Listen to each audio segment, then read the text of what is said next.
Decluttering. I am one of your hosts, Kirsty Ferrugia. And I'm the freezing in Melbourne host, Amy Revell. It is so cold here that the host who usually wears singlet tops even in winter is wearing socks and slippers and a jumper and an hoodie over the top because I'm freezing cold. Wow, it must be cold. I know, I just can't warm up. It's post-COVID. I can't regulate my temperature very well. Mm-hmm. And so like this morning after my shower, I was hopping around in a singlet top going, oh my gosh, it's so hot, it's so hot. And then like an hour later, I'm shivering and I can't warm up. You left it too long before putting clothes on. Well, I tried really hard to not. Like I kept going, as soon as I'm not hot, that's the time to put on socks and a jumper rather than waiting till I'm cold. Yeah, so I was like, don't wait till you're cold. Try and catch it at the right moment. Clearly, I didn't do that. You're welcome to all those people who are listening to us way, way, way in the future. Yeah. Whatevs. You'll be fine. After 300 odd episodes, I think it's, you know, if you jump into this episode as your first, then welcome. And if you're like, this is so random, just go back a few. Like, you don't have to go back all the way to one. Just pick one a few episodes ago where we may actually give you more of an intro than just like my body temperature. Right off the bat, I want to say thank you to our newest Patreon supporter, Hannah Neighbours. So thank you so much. Thanks, Hannah, for supporting our podcast in that way. If you want to become a Patreon supporter, I'm pretty sure there'll be a link in the show notes. I don't know where to direct you personally, but the show notes will tell you what to do. There is a link in the show notes. Scroll down on the app that you're using to listen to us, or if you're listening to us on our website, look at the show notes on the website. Today's episode is called Out of the Box, and we're not talking about like getting things out of cardboard boxes, though, you know, unboxing. If you need that to be your motivation, yes, go do that. But we're actually talking about like creative storage ideas, like out of the box thinking around where do I keep that? How do I work in a house when there is no linen cupboard? Where do I keep my vacuum cleaner when there's no space for a vacuum cleaner hidden away in a cupboard? So we're talking about, you know, those really unusual and creative options and hacks for storing things that require you to think a little bit out of the box. It was inspired by a recent Facebook post on our Art of Decluttering community page. If you're not one of the 110,000 people that have joined us there, come in and join us over there. And it was also requested by Katie Smith, who was on the podcast probably over a year ago now. And she was asking for exactly this topic. What do you do when you don't have much storage space inbuilt into your house? So, Amy, I feel like you because you wish you're an IKEA store. Yep. That this is totally your jam because you know all of the hacks for IKEA because you wish you were the store. Well, I actually think that this is a great episode for those of us with older homes. Mm-hmm. So my house, as we've said many, many times, is very old and there isn't a lot of inbuilt storage. There's not inbuilt wardrobes. There's not inbuilt cupboards to put your broom in or anything like that. Whereas most new homes now, would you agree, Kirst, tend to have ample storage? Yeah, and in fact, I've got a client who is doing a rebuild. I don't think they're not knocking it down. They're just doing a reno. And I said to her, feel free to send me the architect's drawings so that I can ensure that you have got enough storage space. Yeah. And there are two options when you don't have enough storage. Well, there's three options. The first option is you build storage or you bring in storage. The second option is that you get rid of stuff so that you've got plenty of room to use the storage that you have with the items that you have. And the third option is you allow everything to spill out onto the benches, floors, beds, every flat surface. And even though it seems like that third option is not an option, it's just like the default. By default, it's an option. And Absolutely. So all of these things that we're going to talk about, you get to pick. Do you need more storage? Do you need less stuff? Or do you need to just live with the mess? Yeah. Or do you want to just live with the mess because you can't be bothered? Yeah. Option 1 and 2 is our preference. In fact, option 2 is probably the best of the preferences, but sometimes option 1 is necessary. 100%. But Yeah. option 3, probably not in alignment with our values. And it is in alignment with our values because you're a unique person and we want you to live in the lifestyle that suits you. And so if that suits you and you're enjoying living like that, props to you, my friend. Knock your Props to socks you. off. Yeah. So Kirst, is there a space in your house that you feel like is too small to contain the items that you need to keep in there? No, one area that we do have that we don't have storage solutions for is our laundry. And so we have just lived with the vacuum cleaner being on display. It's a piece of artwork in our laundry. Is it like mounted or it sits on the floor just kind of Well, hanging about? We have two vacuum cleaners. So we have the plug in the wall vacuum cleaner, like, Yep. A Hoover or, drag along with you. And then we have a stick vac, which I don't see the point in the first option. I never, ever, ever use the drag along with you, plug into a wall vacuum cleaner. Does Simon ever use it? He does, but Okay, yep. not very regularly either. So we've got two, and then we did in the laundry, we did have our ironing board and a duster that stuck in the ironing board, like straps. We've got the ironing board cover, and so anyway, whatever. That got moved into the linen cupboard. But That's a good idea because you don't iron very much. No. Good. No, Yep, we didn't. great idea. Do Get not it out of prime real particularly. estate. Yeah. And so in some ways, I wish that we had better storage solution in the laundry. And then in other ways, it's a waste of money, kind of. Like we've lived here for 8 years and it's been working perfectly fine. So why would we buy furniture, like, a cupboard to store that stuff when actually it's the room that the least visitors go into for now. That will change when we get a pool, when our pool is finally built. Yeah, and then you might go, actually, the cupboard would help not only to get it out of the way, but there's other things now that we want to keep out of the way as well. Yeah, or we want to put the towels in the laundry because that is the closest access to the pool. So we'll see.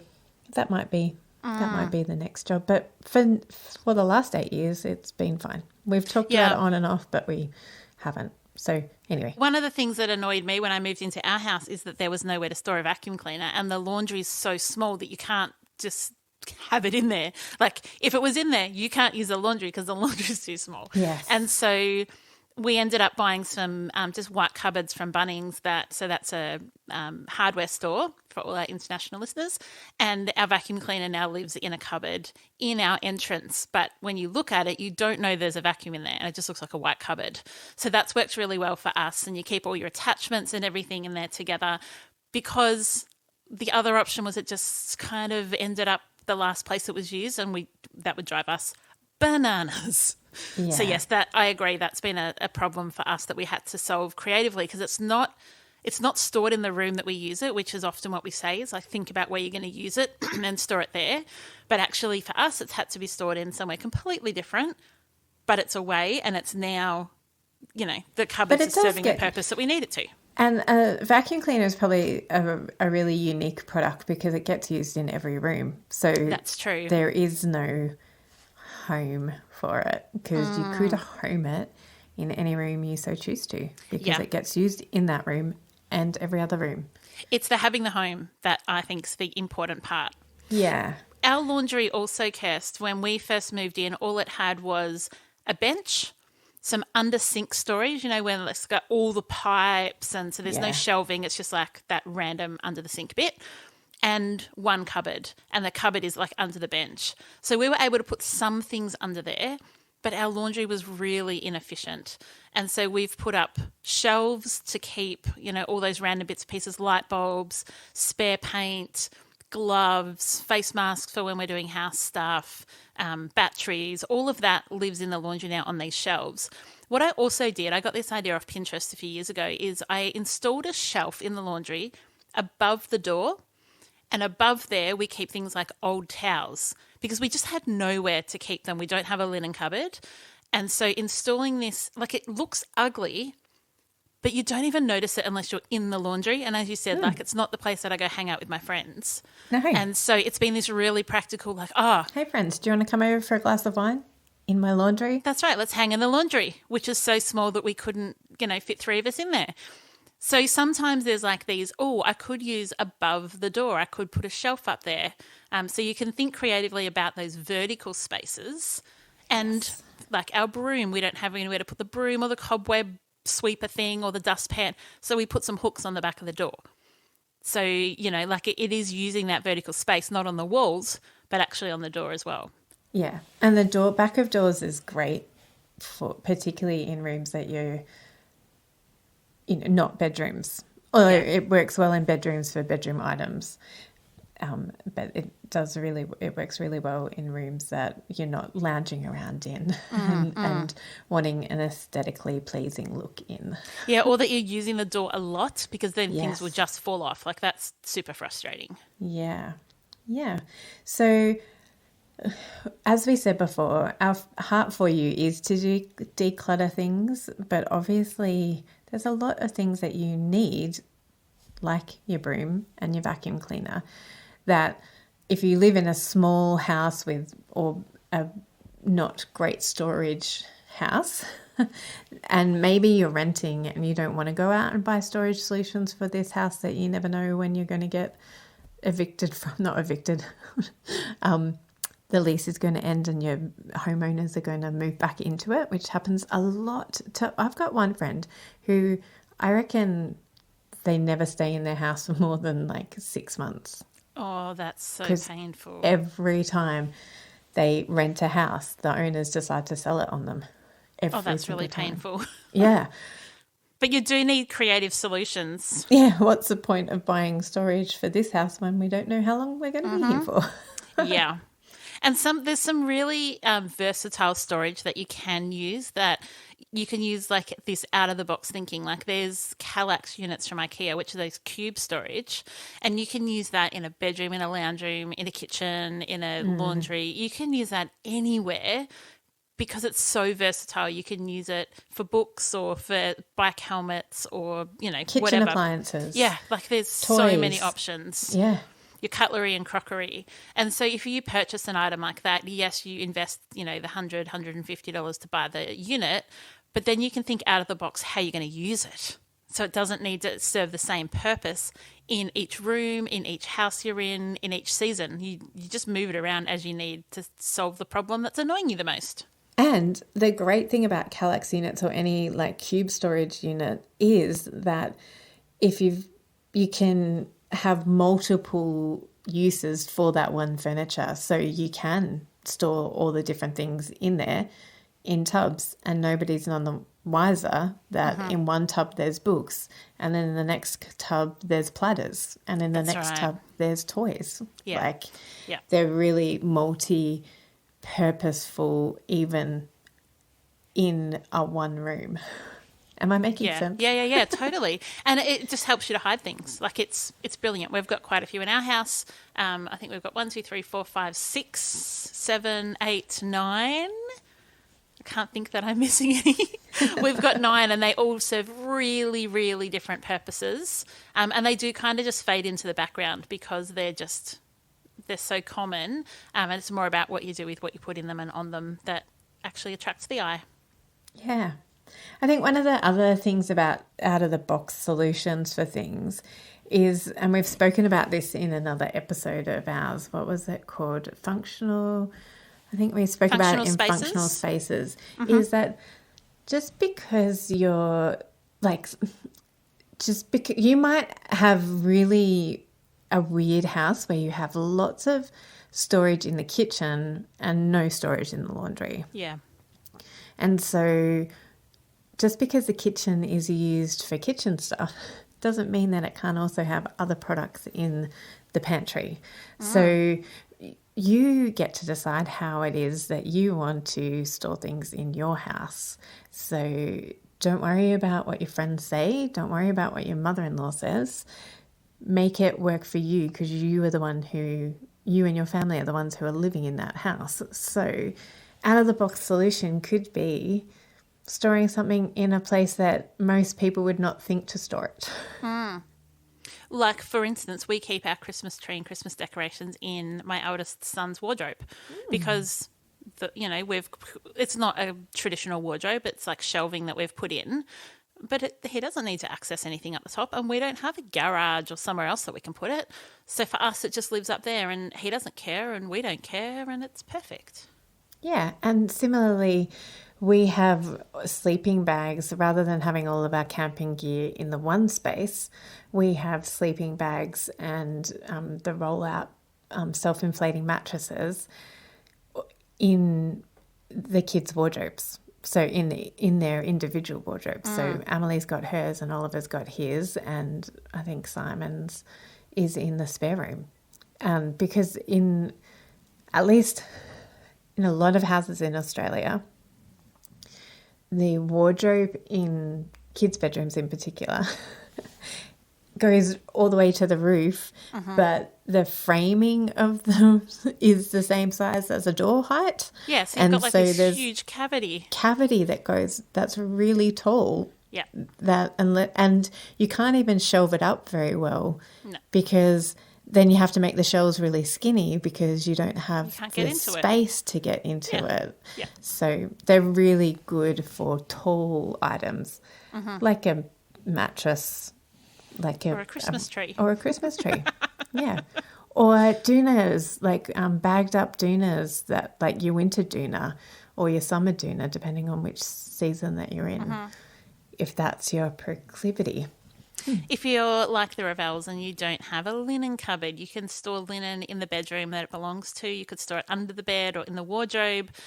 We keep our towels in the bathroom that the towels belong in. Not having a linen cupboard, that works really well. But what it does mean for us is that we don't have an excess of towels. We just have 2 sets of towels for each bathroom. Generally, one's in the wash or drying and one's being used. And we find that works really well. If we had 3 or 4 sets of towels for each bathroom, we would not have enough storage. So we solved that problem by just reducing the quantity that we had to store. So can I just ask you a question? Because you do have a linen cupboard, you just don't use it for linen. So it's somewhat of a linen cupboard it's only got one shelf in it. So it's what I assume is meant to be a linen cupboard. Or a broom cupboard. But there's a shelf in the middle. Like it's really random. Middle. And it's got the air conditioning return, which is an old school return. Like it's a big box on the bottom of the cupboard. So you couldn't put a vacuum in there. It's a really weird cupboard. So basically we've stolen that cupboard. We used to put camping gear in there because you could kind of use those 2 shelves pretty well, but we now use it for board games. And so that works okay. It's a really weird cupboard. It is a weird cupboard. I was just like, could you have put more shelves in there and used it as a linen cupboard? Yes, except that because of the return, it draws the dust in because there's also a hole in the door that's a return. Yes. And so everything that's in there kind of has to be sealed. So even our card games and stuff are within plastic containers because it's like the dustiest space in my whole suburb is in that cupboard. So it's random. And no, I don't think you could probably keep linen in there because it would just get filthy. Yeah. Fair enough. So it's a strange cupboard. I will definitely pay. It is a strange cupboard. It's a very strange cupboard. And the reason I pointed it out was that you do have a cupboard. Yes. Like, it's just that it I don't know what other people much. would have used it for. Yeah. Yeah. Yeah. Maybe they didn't care if everything got really dusty. Maybe. Or maybe they just put everything in plastic containers anyway. I don't know. No. I don't know. So another place is, if you're looking for a space, is under your bed is a great space to store particular things. Like, can I put a caveat on that? Under the bed is awesome. Use containers rather than just put stuff under because you will lose it forever. But use containers that... Well, and it's also the dust bunnies. Oh, yes, it is major dust bunnies. use containers that, if possible, are the full length of the bed, because so many people are like, oh yeah, there's a container under there with Christmas wrapping paper, but it's just so hard to get to that I buy new Christmas wrapping paper every year. So if you're going to use under the bed storage, make sure you can access it relatively easily. And sometimes that might require you getting a new bed. You know, if you've bought a house with very little storage, you know, then you might choose to change your kids' bedrooms and their bed around so that there is that storage space. Because, you know, like for instance, our bed is so, it's got maybe 10 centimetres, if that. Oh, that's a waste. But surely, so it's got like sidebars. Yes. Right. Not rails, so you guys don't fall out at night, but like sidebars down the bottom. Yeah. So, I mean, we don't need underbed storage.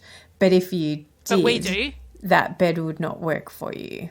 I love, have you seen these beds that lift hydraulic up? lift ones? Yes. Oh my but gosh. I don't know how much people would actually lift them up. I think they look great on the advertising and on Pinterest and on the websites, but I'm not sure how easy it actually is to use that functionally. So if you have one, please tell us.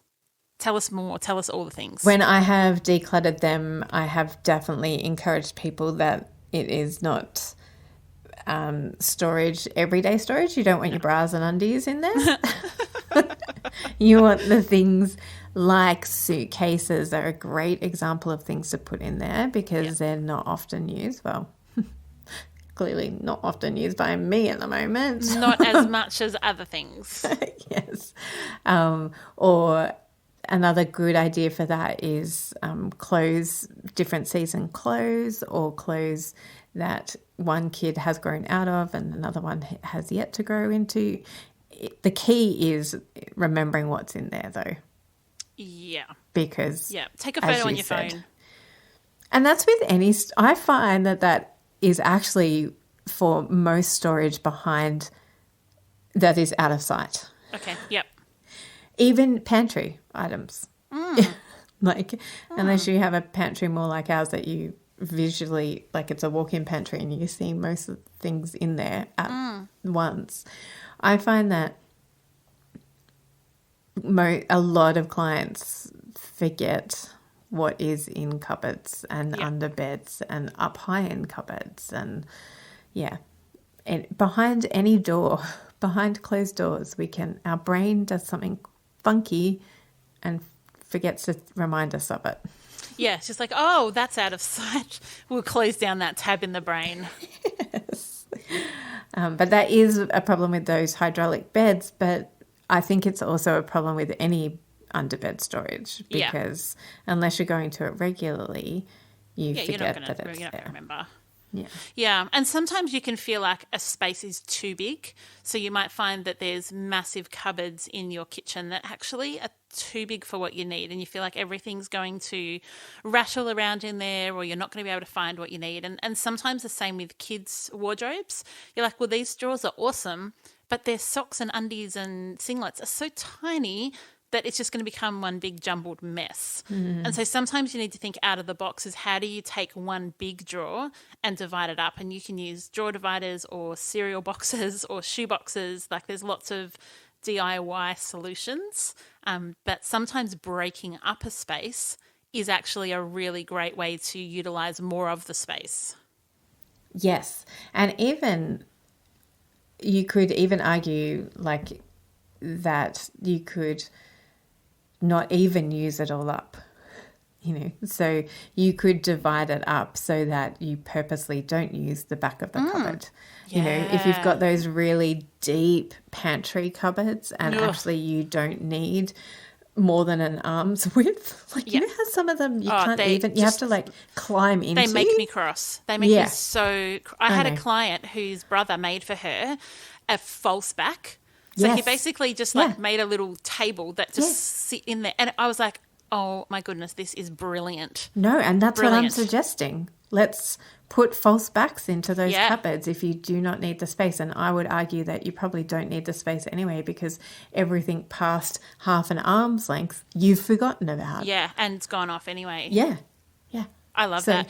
I think some of the ideas, Kirst, that I've heard that are really great is some people have moved their crockery into a pantry and their pantry items into a drawer because they were more easily able to see what they had. I've done that with clients. There you go. Yeah. So I think that sometimes can be a great solution is, yes, that's meant to be the cutlery drawer, but what if it works better for your tea towels and placemats? Yeah. Like the rules are Or your not tea rules. and coffee. Yeah, like yes, 100%. Get creative. Use your space as you want to use it. That's going to work well for you. And this is what we say all the time is just give it a crack. Try it. Stick with that trying for a couple of weeks and be consistent in that use of that, because everything's going to feel clunky when you change things around. Like no matter what you change around, it's going to be clunky because you're going to like empty the dishwasher and you're going to go and put the cutlery there and then you're like, oh no, tea and coffee goes there now. But don't throw the baby out with the bathwater after the first week, because it may just be because you still haven't got into the habit of it. Give it, 100%. 3-4 weeks. And if it's still feeling too clunky for you, go back and at least you've tested it and given it a crack and seen if it works for you. There are some items like over the door hanging storage that you could use for shoes, which I think usually is what they're designed for. But you might choose to put puzzles in there or dolls or cleaning products. Like you can, or drink bottles, you can use some of these storage products in ways that you wouldn't otherwise think. Like an over the back of the door storage item can also usually just go on a blank wall. It doesn't have to be over the back of a door. So, have a think about how you could repurpose items that you already have to be in completely different areas that you wouldn't otherwise have thought of. Yeah, and particularly like in kids' rooms when, unless they're a 2-week-old baby and you've completely decked out the nursery and it's so aesthetically pleasing that you sit there all day, all night feeding the baby because you love the room that you've designed.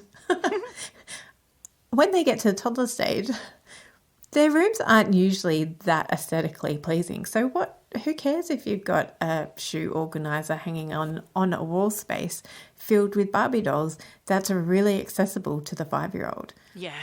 Like, let's make things really functional as well. Unless, of course, you're really, really aesthetically minded and then just ignore everything I've just said. Yeah, then you just do you and then post it on our Facebook community and show us, because that makes us happy. But also, everyone knows from the before and afters that we post from clients that we work with is we don't go for perfect, we go for functional and practical. And we want to see your perfect spaces, and we also want to see your functional and spaces that just work creatively for your family. Yeah. So we hope that this has given you a couple of creative ideas on what to do with unusual spaces and unusual things, giving you, like, it's sparked something in you that you can go, oh, why don't I try this? And it's not necessarily something that we've thought of, but it's, helped to spark that in you. So we've got a couple of reviews, Amy. I'm going to read out the first one, and it's a 5-star review titled Just the Motivation I Need. And it's from Apple Podcasts Australia, and this is their tag name. Every nickname I have tried is taken. So they say, I've been listening to your incredible podcasts for a long time now, usually as I'm decluttering. Thank you so much, Kirsty and Amy. Your podcast is just the motivation I need to keep decluttering with 2 very young kids in tow. My home is already feeling much more manageable. Thank you for being in my ears while I'm on my decluttering journey. Hey, you're welcome. Every nickname I have is taken. The next one is from Whirly Girly, also in Australia, also on Apple Podcasts, and it is titled Thanks to the Love and Encouragement, and also a 5-star review. Just note, we do read out 1-star reviews, so if you want to we totally do. So if you hate us, waste your time and leave us a 1-star review. Yeah, or if you want to be silly, leave us a 1-star review. No, It'll don't do probably it. be read out. Yeah, don't do it, because everyone else looks at it and goes, that's going to be a terrible podcast. This one from Whirly Girly says, my youngest started school last week and I've just heard the check-in episode. I've been listening since last year and I'm loving this. It's real, non-judgmental, and I love that you're women of faith. Keep up the good work. Thanks loads. Yeah, if you have not ever left a review for us and you are currently sitting on a couch, we would love you to, while you're doing this, open up Spotify, Apple Podcasts, or Facebook, somewhere where you can leave us a review and leave it. Apple Podcasts is a great place to do it because it helps other people to find us. It encourages us. We love reading these out. So until next week, keep decluttering. Keep being awesome. Find some out-of-box solutions and tell us about them. Tell us all about them.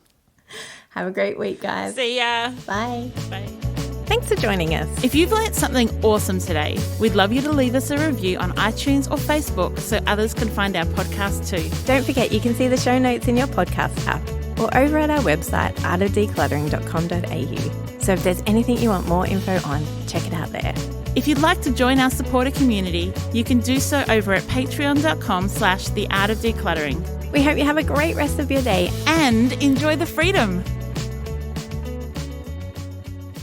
We acknowledge the traditional owners of country throughout Australia and recognise their continuing connection to land, waters and culture. We pay our respects to their elders past, present and emerging.